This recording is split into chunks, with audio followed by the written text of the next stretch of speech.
నమస్కారం. ఒక ఫేమస్ స్టోరీలో రెండు చాలా పవర్ఫుల్ ఐడియాస్ ఒకదానికొకటి ఎదురుపడతాయి. ఒకటి కఠినమైన వాస్తవికత, ఇంకొకటి ఆ వాస్తవికతనే మార్చగలననే ఒక కల. ఈరోజు మనమీ రెండు ఫిలాసఫీల మధ్య జరిగిన యుద్ధం గురించి లోతుగా మాట్లాడుకుందాం. ఈ ఒక్క లైన్ కేవలం ఒక డైలాగ్ కాదు, ఇది ఒక యుద్ధానికి ఆరంభం మాత్రమే కాదు, రెండు విభిన్న ప్రపంచ దృష్టికోణాల మధ్య జరగబోయే ఒక పెద్ద పోరాటాన్ని చూడమని మనల్ని ఆహ్వానిస్తోంది. అంటే ఈ స్టోరీకి అసలైన గుండెకాయ యాక్షన్ కాదు, బేసిక్గా రెండు ఫిలాసఫీల మధ్య జరిగే ఒక పెద్ద యుద్ధమనమాట. వాటి గురించి ఇప్పుడు చూద్దాం. సరే, ముందుగా మొదటి ఫిలాసఫీ ఏంటో చూద్దాం. ఇది చాలా డార్క్. ప్రపంచమంతా ముందే రాసిపెట్టుంది, మనం చేసేది ఏమీ లేదు, ఆశ అనేది ఒక భ్రమ అని నమ్మే ఒక ఐడియాలజీ. ఈ యొక్క కొటేషన్ ఈ ఫిలాసఫీకి మూలమని చెప్పొచ్చు. అంటే రియాలిటీని అర్థం చేసుకో, ఈ ప్రపంచంలో మనం అనుకున్నది ఏదీ జరగదు అని.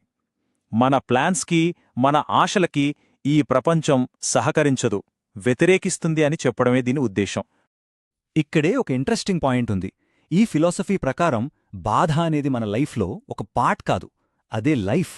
మిగిలినవన్నీ ఆనందం, ఆశ ఇవన్నీ జస్ట్ టెంపరరీ ఇల్యూజన్స్ అంతే. ఇలాంటి ఆలోచనా విధానాన్ని ఒక మాటలో చెప్పాలంటే ఫేటలిజం, అంటే నియతివాదం.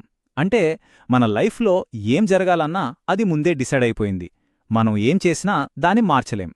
ఇది చాలా పవర్ఫుల్, కానీ అదే సమయంలో చాలా నిరాశ కలిగించే ఐడియా.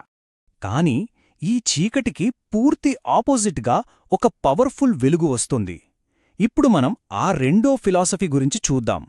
విధిని కాదు, మన సంకల్పాన్ని, మన పట్టుదలనే నమ్మే ఐడియాలజీ ఇది.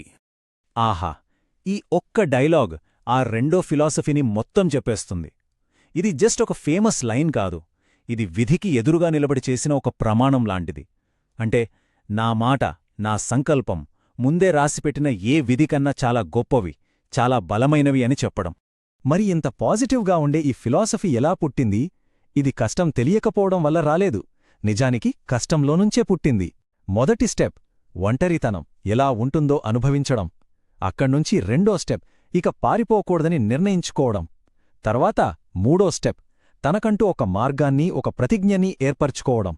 ఫైనల్గా ఆ ప్రతిజ్ఞతో నేను హోకాగే అవుతాను అనే ఒక పెద్ద కలను కనే ధైర్యం చేయడం. చూసారా, ఈ మార్గం ఇలా నిర్మించబడింది. సరే, ఇప్పుడు ఈ రెండు ఐడియాలజీలని, ఈ వెలుగుని, ఈ నీడని పక్కపక్కన పెట్టి చూద్దాం.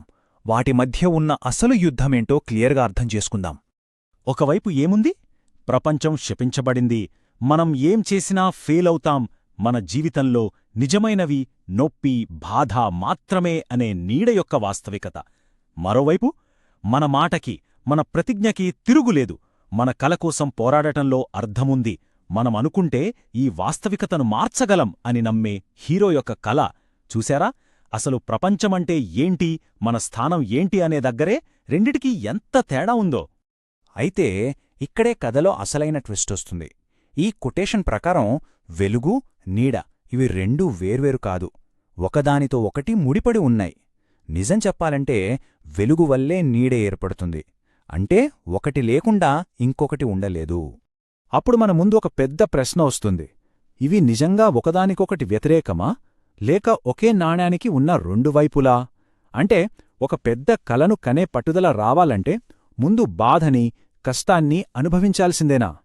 ఈ ఆలోచనే మనల్ని హీరో ఫిలాసఫీ యొక్క ఫైనల్ స్టేజ్కి తీసుకెళ్తుంది. ఇది కేవలం ఉన్న రియాలిటీని తట్టుకోవడం గురించో, దాన్ని కొద్దిగా మార్చడం గురించో కాదు, ఏకంగా ఒక కొత్త వాస్తవికతను సృష్టించడం గురించి. ఇది ఫేటలిజంకి, ఆ నియతివాదానికి విసిరిన ఫైనల్ ఛాలెంజ్. యుద్ధం, బాధలేని ప్రపంచమనేది కేవలం ఒక కల కాదు, దాన్ని మనం నిర్మించగలము అని ధైర్యంగా చెప్పటం. ఇది పర్సనల్ విల్ పవర్కి పీక్ స్టేజ్ అని చెప్పొచ్చు. సో చివరిగా మనందరి ముందు ఒక ప్రశ్న మిగులుతుంది. వాస్తవికత అనేది మనం తలవంచి అంగీకరించాల్సిన విషయమా, లేక మన పట్టుదలతో, మన కలలతో మనం నిర్మించుకోగల విషయమా?